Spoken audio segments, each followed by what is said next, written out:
ಇದು ರಾಜ್ಯದ ಜನರನ್ನೇ ಬೆಚ್ಚಿ ಬೀಳಿಸುವಂತ ಸ್ಟೋರಿ ಇದು. ಕರೋನಾ ಕಾಟದ ಬಳಿಕ ರಾಜ್ಯದ ಜನರಿಗೆ ಈಗ ಮತ್ತೊಂದು ರೋಗದ ಕಾಟ ಅಂತಾನೆ ಹೇಳ್ಬೋದು.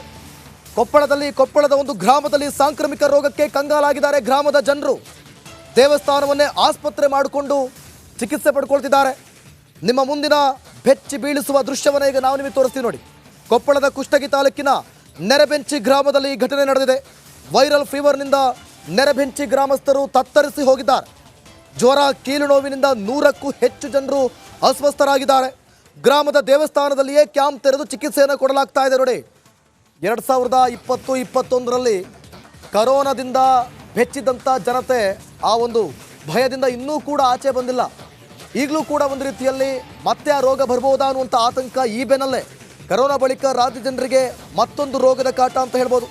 ಸಾಂಕ್ರಾಮಿಕ ರೋಗಕ್ಕೆ ಗ್ರಾಮದ ಜನರು ಕಂಗಾಲಾಗಿದ್ದಾರೆ ಅಂತ ನೋಡಿ ದೃಶ್ಯದಲ್ಲೂ ಕೂಡ ಗಮನಿಸ್ತಾ ಇದ್ದೀರಾ. ದೇವಸ್ಥಾನವನ್ನೇ ಆಸ್ಪತ್ರೆ ರೀತಿ ತೆರೆದು ಅಲ್ಲಿ ಚಿಕಿತ್ಸೆಯನ್ನು ಪಡೆದುಕೊಳ್ತಿದ್ದಾರೆ. ಜ್ವರದಿಂದ ಬಳಲ್ತಿದ್ದಾರೆ.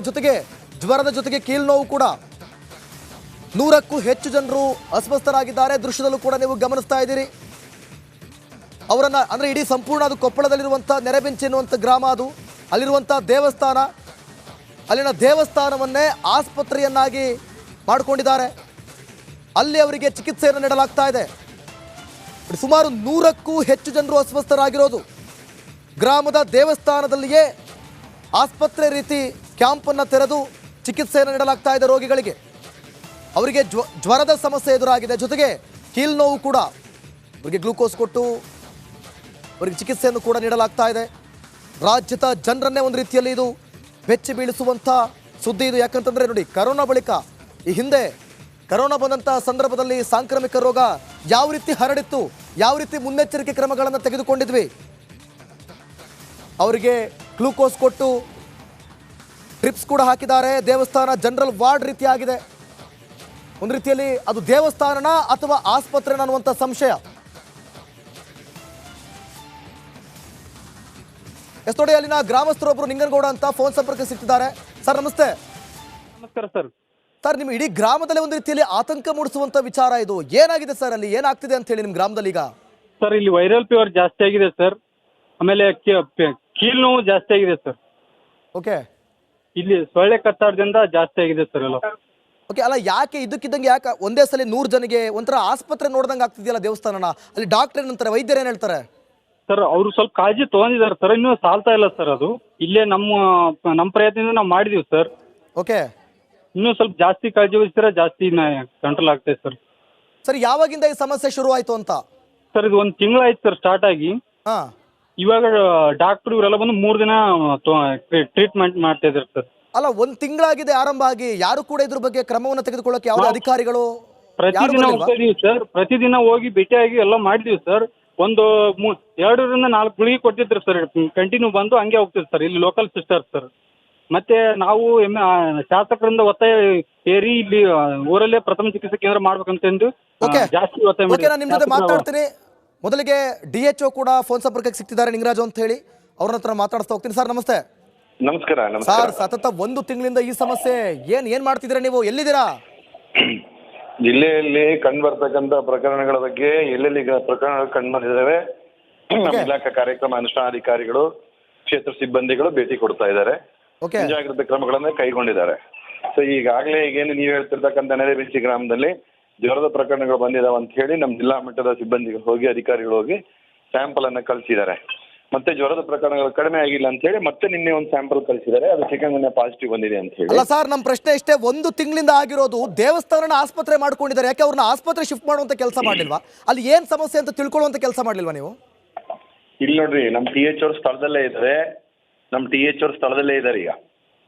ಅಲ್ಲ ಸರ್, ಸ್ಯಾಂಪಲ್ ಕಳಿಸಿದ್ವಿ. ಸ್ಯಾಂಪಲ್ ಬಹಳ ಈಸಿಯಾಗಿ ತಗೊಂಡಿದ್ರಲ್ಲ ಸರ್ ನೀವು ಇದನ್ನೆಲ್ಲ? ಇಲ್ಲ.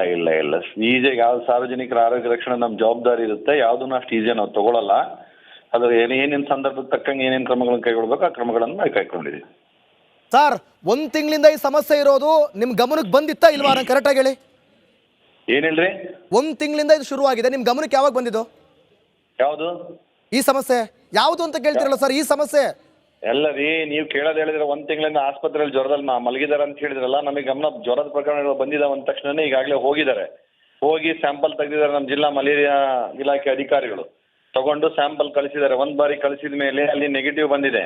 ನೆಗೆಟಿವ್ ಬಂದ್ಮೇಲೆ ಮತ್ತೆ ಜ್ವರ ಕಡಿಮೆ ಆಗಿಲ್ಲ ಅಂತ ಹೇಳಿ ಮತ್ತೊಮ್ಮೆ ಸ್ಯಾಂಪಲ್ ತಗೊಂಡು ಸರ್ ನನಗೊಂದು ಕ್ಲಿಯರ್ ಆಗಿ ಹೇಳಿ, ನನಗೊಂದು ಕ್ಲಿಯರ್ ಆಗಿ ಹೇಳಿ, ದೇವಸ್ಥಾನದಿಂದ ನೀವು ಆಸ್ಪತ್ರೆಗೆ ಶಿಫ್ಟ್ ಮಾಡಿಲ್ಲ, ದೇವಸ್ಥಾನದಿಂದ ಆಸ್ಪತ್ರೆಗೆ ಶಿಫ್ಟ್ ಮಾಡಿಲ್ಲ ನೀವು. ಕೇಳ್ರಿ, ಇಲ್ಲಿ ಜ್ವರದ ಪ್ರಕರಣಗಳ ಬಗ್ಗೆ ನೀವೇನ್ ಕೇಳ್ತಿದ್ರಿ ಆ ಪ್ರಕರಣಗಳು ನಮ್ಮ ಗಮನಕ್ಕೆ ಬಂದಿದೆ. ಆ ಗಮನಕ್ಕೆ ಬಂದಿದ್ದನ್ನ ಓಕೆ, ನಿಂಗರಾಜ್ ಅವರೇ ನಮ್ಮ ಜೊತೆ ಸಚಿವರು ಇದ್ದಾರೆ, ಸಚಿವರನ್ನ ಮಾತಾಡಿಸ್ತಾ ಹೋಗ್ತೀರಿ. ನೀವು ಹಾಗೆ ಸಾಧ್ಯ ಇದ್ರೆ ನಿಮ್ಮನ್ನು ಮತ್ತೆ ಸಂಪರ್ಕ ಮಾಡ್ತೀನಿ. ಸರ್ ಶಿವರಾಜ್ ತಂಗಡಿಗೆ ಇದ್ದಾರೆ ನಮ್ಮ ಜೊತೆ. ಸರ್ ನಮಸ್ತೆ. ನಮಸ್ಕಾರ ಸರ್. ನಮಸ್ಕಾರ ಸರ್. ಏನ್ ಸರ್ ಇದು ಸತತ 1 ತಿಂಗಳಿಂದ ನೋಡಿ ಆಸ್ಪತ್ರೆನೇ ದೇವಸ್ಥಾನವನ್ನೇ ಆಸ್ಪತ್ರೆ ಮಾಡ್ಕೊಂಡಿದಾರಲ್ಲ ಸರ್? ಸರ್ ಈಗ ನನ್ ಗಮನಕ್ಕೆ ಇಲ್ಲ, ನಿಜವಾಗ್ಲೂ ಇದು ಇವತ್ತೇ ನನ್ನ ಗಮನಕ್ಕೆ ಬಂದಿದೆ. ಈಗಾಗಲೇ ನಾನು ಜಿಲ್ಲಾಧಿಕಾರಿಗಳಿಗೂ ಹೇಳಿದ್ದೀನಿ, DH ಅವರಿಗೂ ಹೇಳಿದ್ದೀನಿ. ತತ್ಕ್ಷಣ ಅಲ್ಲಿ ವಿಸಿಟ್ ಮಾಡಿ ಏನಾಗಿದೆ ಸಮಸ್ಯೆ, ಏನು ನೀರಿನ ಸಮಸ್ಯೆಗಳು, ನೀರಿನ ಪ್ರಾಬ್ಲಮ್ ಆಗಿದನೋ ಮತ್ತು ಬೇರೆ ಯಾವ್ದಾದ್ರು ಇದರಿಂದ ಆಗಿದೋ ಏನೋ ಅಂತ ನನಗೆ ವರದಿ ಕೊಡು ಅಂತಂತ DC ಅವ್ರಿಗೆ ಹೇಳಿದ್ದೀನಿ. DC ಅವರು ಹೊರಟಿರ್ಬೋದು ಏನ್ ಸರ್? ಅಲ್ಲ ಸರ್ ನೋಡಿ, ಆ DHO ನಮ್ಮ ಜೊತೆ ಮಾತಾಡ್ತಿದ್ರು, ಬಹಳ ಉದಾಸೀನದಿಂದ ಮಾತಾಡ್ತಾರಲ್ಲ ಸರ್. 1 ತಿಂಗಳಿಂದ ಈ ಸಮಸ್ಯೆ ಆಗಿದೆ, ಸ್ಯಾಂಪಲ್ ಕಳಿಸ್ತೀನಿ ಅಂತಾರೆ. ಸರ್ ಈಗ ನೋಡಿ, ನೀವು ನನ್ನ ಗಮನಕ್ಕೆ ತಂದಿದ್ದೀರಿ. ನಾನು DC ಅವ್ರಿಗೆ ಹೇಳ್ತೀನಿ, DH ಅವ್ರಿಗೂ ಮಾತಾಡಿ ನರಬೆಂಚಿಗೆ ವಿಸಿಟ್ ಮಾಡಿಸೋ ವ್ಯವಸ್ಥೆ ಮಾಡ್ತೀನಿ. ಇದನ್ನ ನಾನು ಏನೋ ಜನಸ್ಪಂದನ ಕಾರ್ಯಕ್ರಮದೊಳಗೆ ಇಲ್ಲಿದ್ದೀವಿ ನಾವು. ಇದನ್ನ ಮುಗಿದ ತಕ್ಷಣ ನಾನು ಮಾತಾಡ್ತೀನಿ ಸರ್. ಇವಾಗ ನೋಡಿ, DHO ಗಮನಕ್ಕೂ ಕೂಡ ನಾವೇ ತಗೊಂಡು ಬಂದಿದ್ದೀವಿ. ಈಗ ನೀವು ಯಾವ ರೀತಿ ಕ್ರಮವನ್ನ ತೆಗೆದುಕೊಳ್ತೀರಿ ಮುಂದೆ? ಯಾರು ತಪ್ಪು ಮಾಡಿರ್ತಾರೆ ಅವ್ರ ಮೇಲೆ ಕ್ರಮ ವಹಿಸ್ತೀನಿ, ಯಾರನ್ನ ಇನ್ನು ಮುಂದೆ ನೋಡೋಂತ ಪ್ರಶ್ನೆ ಇಲ್ಲ. Okay sir. ಓಕೆ, ದೇವಸ್ಥಾನದಿಂದ ಯಾವಾಗ ಆಸ್ಪತ್ರೆಗೆ ಅವ್ರನ್ನ ಶಿಫ್ಟ್ ಮಾಡ್ತೀರಾ? ಈ ಒಂದು ಸಮಸ್ಯೆಗೆ ಮುಕ್ತಿ ಯಾವಾಗ ಸರ್? ಸರ್ ಅದನ್ನ ಈಗ ನನ್ನ ಗಮನಕ್ಕೆ ಈಗಾಗಲೇ ಬಂದಿದೆ ಸರ್, ಬೆಳಗ್ಗೆನೆ ಬಂದಿದೆ. ನಾನು ಈಗ ಅದನ್ನೆಲ್ಲ ಕಂಪ್ಲೀಟ್ ಮಾಡ್ತಾ ಇದ್ದೀನಿ. ನಾನು ನಿಮಗೆ ಆದಷ್ಟು ಬೇಗನೆ ಅದನ್ನ ಗಮನಕ್ಕೆ ತರೋ ಕೆಲಸ ಮಾಡ್ತೀನಿ. ಅದ್ರಾಗೇನು 2 ಮಾತನೇ ಇಲ್ಲ. ನೋಡಿ ಸರ್, ಆಸ್ಪತ್ರೆನ ಒಳ್ಳೆ ಜನರಲ್ ವಾರ್ಡ್ ತರ ಬದಲಾಯಿಸ್ಕೊಂಡ್ಬಿಟ್ಟಿದ್ದಾರೆ. ಅಲ್ಲಿ ಯಾವುದೇ ರೀತಿ ಬೆಡ್ ಇಲ್ಲ, ಅವ್ರಿಗೆ ಸರಿಯಾದ ರೀತಿ ಚಿಕಿತ್ಸೆ ಇಲ್ಲ, ಏನಂದ್ರೆ ಏನಿಲ್ಲ ಸರ್. ಎಲ್ಲಿ ಆಗಿದೆ ಚಿಕಿತ್ಸೆ ಕೊಡಿಸಂತ ವ್ಯವಸ್ಥೆನ ಮಾಡ್ತೀನಿ. ತತ್ಕ್ಷಣ ಅಲ್ಲಿ ಅಧಿಕಾರಿಗಳ ಶಿಫ್ಟ್ ಮಾಡಿಸಂತದ್ದು ಕೆಲಸ ಮಾಡ್ತೀನಿ ಸರ್. ನೋಡಿ ಸರ್, ಇದು ಯಾವುದೋ ನಿನ್ನೆ ಮೊನ್ನೆ ಆಗಿರುವಂತ ಸಮಸ್ಯೆ ಆಗಿದ್ರೆ ಏನೋ ಹೇಳ್ಬೋದಿತ್ತು, ಆದ್ರೆ ಇದು ಸತತ 1 ತಿಂಗಳಿಂದ ಯಾರ ಗಮನಕ್ಕೂ ಬರಲಿಲ್ಲ ಅಂತಂದ್ರೆ ಎಷ್ಟು ನಿರ್ಲಕ್ಷ್ಯ ಎದ್ದು ಕಾಣ್ತಾ ಇದೆ ಸರ್. ಸರ್ ಈಗ ನಿಮ್ಮ ಗಮನಕ್ಕೆ ಬಂದ ಮೇಲೆನೆ ನಮ್ಮ ಗಮನಕ್ಕೆ ಬಂದಿದೆ. ಯಾರು ಅಟ್ಲೀಸ್ಟ್ ಆ ಊರಿನ ಜನ ಆದ್ರೂ ತರಬಹುದಾಗಿತ್ತು, ಅಲ್ಲಿ ಶಾಸಕರ ಗಮನಕ್ಕಾದ್ರೂ ತರಬಹುದಾಗಿತ್ತು, ಆ ಶಾಸಕರಿಂದ ನಮ್ಮ ಗಮನಕ್ಕಾದ್ರೂ ತರಬಹುದಾಗಿತ್ತು. ಇಲ್ಲಿವರೆಗೂ ಯಾರು ತಂದಿಲ್ಲ ಸರ್. ನೋಡಿ ಸರ್, ಇದು ಕೊಪ್ಪಳ ಜಿಲ್ಲೆಯ ಕುಷ್ಟಗಿ ತಾಲೂಕಿನ ನೆರಬೆಂಚಿ ಅನ್ನುವಂತ ಗ್ರಾಮ ಸರ್. ನೆರಬೆಂಚಿ ಊರು ಗೊತ್ತು, ನೆರಬೆಂಚಿ ಊರು ನನ್ನ ಗಮನದಾಗಿದೆ. ನೆರಬೆಂಚಿ ಅಂತ ನಾನು ಇಡೀ ಜಿಲ್ಲೆದೊಳಗೆ ಎಲ್ಲ ಊರು ಗಮನದಾಗಿದ್ದಾವೆ. ನಿಶ್ಚಿತವಾಗ್ಲೂ ಸರ್ ಇದು ನಮಗೆ ಇವತ್ತೇ ಗಮನಕ್ಕೆ ಬಂದಿದ್ದು ಸರ್. ರಿಪಬ್ಲಿಕ್ ಕನ್ನಡದ ಮೂಲಕ ನನಗೆ ಎಷ್ಟು ಟೈಮ್ ಕೊಡ್ತೀರಾ ಸರ್ ನೀವು ಇವಾಗ? ಸರ್ ಈಗ ನನಗೆ ಮಾತಾಡೋಕಾರ ಬಿಟ್ರೆ ಅಂದ್ರೆ ನಾನು ಟೈಮ್ ಕೊಡ್ತೀನಿ, ಏನೋ ಕೊಡ್ತೀನಿ, ಆದಷ್ಟು ಬೇಗನೆ ಮಾಡ್ತೀನಿ ಸರ್. ಇವತ್ತು ಸಾಯಂಕಾಲದೊಳಗಡೆ ಅವ್ರನ್ನ ಆಸ್ಪತ್ರೆ ಶಿಫ್ಟ್ ಮಾಡಕ್ಕಾಗತ್ತಾ? ಮಾಡಿಸ್ತೀನಿ ಸರ್. ಸರ್ ಭರವಸೆ ಕೊಡ್ತೀರಾ ಸರ್ ರಿಪಬ್ಲಿಕ್ ಕನ್ನಡದ ಮೂಲಕ? 100% ಸರ್. ಒಂದ್ ವೇಳೆ ಅಕಸ್ಮಾತ್ ಆಗ್ಲಿಲ್ಲ ಅಂದ್ರೆ ಸರ್? ಆಗಲಿಲ್ಲ ಅಂದ್ರೆ ಅಧಿಕಾರಿಗಳ ಮೇಲೆ ಕ್ರಮ ವಹಿಸ್ತೀನಿ sir. Okay sir, thank you sir Republic Kannada ಜೊತೆ ಮಾತಾಡೋದಕ್ಕಾಗಿ. ಗಮನಿಸ್ತಾ ಇದ್ದೀರಿ, ವಿಚಾರ ಈಗಷ್ಟೇ ಗಮನಕ್ಕೆ ಬಂದಿದೆ, ಬಗೆಹರಿಸ್ತೇವೆ, ಪರಿಹಾರವನ್ನ ನೀಡ್ತೇವೆ ಅಂತ. ನೋಡಿ 1 ತಿಂಗಳಾಗಿದೆ ರೀ. ರಿಪಬ್ಲಿಕ್ ಕನ್ನಡಕ್ಕೆ ಸಚಿವ ಶಿವರಾಜ್ ತಂಗಡಗಿ ಪ್ರತಿಕ್ರಿಯೆಯನ್ನು ಕೊಟ್ಟಿದ್ದಾರೆ. ತಪ್ಪಿತಸ್ಥರ ವಿರುದ್ಧ ಕ್ರಮವನ್ನು ತೆಗೆದುಕೊಳ್ತೀವಿ ಅಂತ ಶಿವರಾಜ್ ತಂಗಡಗಿ ರಿಪಬ್ಲಿಕ್ ಕನ್ನಡ ಜೊತೆ ಹೇಳಿದ್ದಾರೆ. ವಿಚಾರ ಈಗಷ್ಟೇ ಗಮನಕ್ಕೆ ಬಂದಿದೆ ಅಂತ ಹೇಳಿದ್ದಾರೆ. ನೋಡಿ, ಸತತ 1 ತಿಂಗಳಿಂದ ಈ ಸಮಸ್ಯೆ ಇರೋದು, ನಿನ್ನೆ ಮೊನ್ನೆದಲ್ಲ ಇದು. ಆ DHO ಏನು ಹೇಳ್ತಾರೆ ಅವರು, ಸ್ಯಾಂಪಲ್ ಗಿಂಪಲ್ ಅಂತಾರಲ್ಲಿ ದೇವಸ್ಥಾನದಲ್ಲಿ ಒಳ್ಳೆ ದೇವಸ್ಥಾನನ ಜನರಲ್ ವಾರ್ಡ್ ಥರ ಮಾಡ್ಕೊಂಡಿದ್ದಾರೆ ಇವರು. ಸ್ವಲ್ಪನೂ ಕೂಡ ಕಾಮನ್ ಸೆನ್ಸ್ ಇಲ್ಲ ಅಂತ ಹೇಳಿದ್ರೆ ಹೆಂಗೆ ಅಂತ. ಸೊ ಗಮನಿಸ್ತಾ ಇದ್ದೀರಾ, ಶಿವರಾಜ್ ತಂಗಡಿಗೆ ಈಗ ಭರವಸೆಯನ್ನ ಕೊಟ್ಟಿದ್ದಾರೆ ರಿಪಬ್ಲಿಕ್ ಕನ್ನಡಕ್ಕೆ. ಇವತ್ತು ಸಂಜೆ ಒಳಗಾಗಿ ತಪ್ಪಿತಸ್ಥರ ವಿರುದ್ಧ ಕ್ರಮವನ್ನು ತೆಗೆದುಕೊಳ್ತೀವಿ, ಜೊತೆಗೆ ಅಲ್ಲಿ ಯಾರೆಲ್ಲ ರೋಗಿಗಳಿದ್ದಾರೆ ಅವ್ರನ್ನ ಆಸ್ಪತ್ರೆ ವಾರ್ಡ್ಗೆ ಶಿಫ್ಟ್ ಮಾಡ್ತೀವಿ ಅಂತೇಳಿ ರಿಪಬ್ಲಿಕ್ ಕನ್ನಡಕ್ಕೆ ಗಟ್ಟಿಯಾದಂಥ ಭರವಸೆಯನ್ನು ಕೊಟ್ಟಿದ್ದಾರೆ ಅವರು.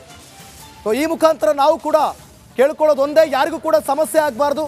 ಇಡೀ ಗ್ರಾಮ ಆ ರೀತಿ ದೇವಸ್ಥಾನಕ್ಕೆ ಹೋಗೋದೇನಕ್ಕೆ, ದೇವ್ರ ಹತ್ರ ಬೇಡಕ್ಕೆ. ಇಲ್ಲಿ ನೋಡಿದ್ರೆ ವೈದ್ಯ ನಾರಾಯಣ ಹರಿ ಅಂತಾರೆ. ಸ್ವಲ್ಪನೂ ಕೂಡ DHO ಕಾಮನ್ ಸೆನ್ಸ್ ಇಲ್ಲ ಅಂದರೆ ವಿಚಾರಣೆ ಗೊತ್ತಿಲ್ಲ ಅಂತಾರಲ್ರಿ ಅವರು. ಸ್ವಲ್ಪನಾರು ಅಧಿಕಾರಿಗಳೆಲ್ಲ ಏನು ಮಾಡ್ತಿದ್ದಾರೆ ಅಂಥೇಳಿ. ಸೊ ಆದಷ್ಟು ಬೇಗ ಇವತ್ತು ಸಂಜೆ ಒಳಗಡೆ ಎಲ್ಲದಕ್ಕೂ ಕೂಡ ಸಮಸ್ಯೆಗೆ ಮುಕ್ತಿ ಅಂತ ಭರವಸೆಯನ್ನು ಕೊಟ್ಟಿದ್ದಾರೆ. ಕಾದೋಣ.